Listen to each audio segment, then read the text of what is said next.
The Empire had lost. We had lost. We knew we had lost. We knew when the trade dwindled and stopped. We knew when food and water was rationed.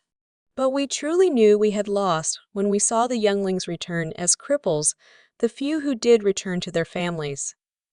There was nothing like that to drive home the point that our once mighty empire had failed to contain the Terrans.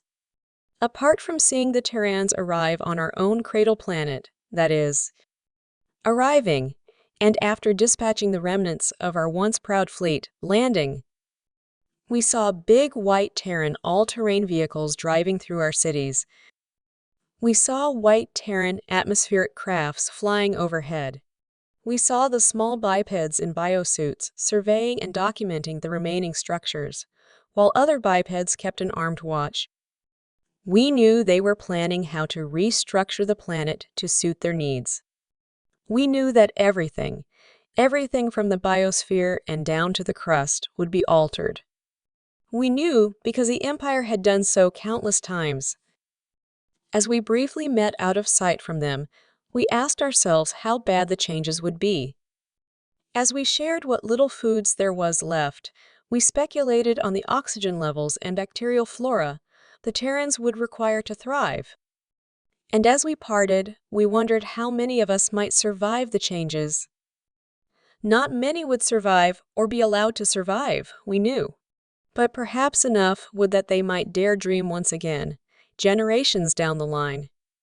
Then one day, one of their white vehicles stopped in the remains of the local market, and 4 Terrans exited onto the dusty, broken cobbles. A legless youngling, a cripple from one of the countless battles in the war, didn't scurry away in time and was interrogated. Told to guide 2 of the Terrans to the community leader. Whispered words spread quickly as we watched from our hiding places. We knew what the Terrans wanted: laborers. Maybe as slaves, maybe under the pretext of volunteers. The Empire had used both in the past. But we knew it might mean food and reprieve from starvation and thirst, however temporary it may be. The elder slowly walked out to meet the Terrans, not wanting to be cornered in his dwelling like a trapped animal. He shivered in the sun, quills vibrating as he silently awaited to be told how many laborers our community would be required to furnish. How many of the few who remained would be taken away, never to return. The lead Terran stopped barely 2 arms' lengths from the elder.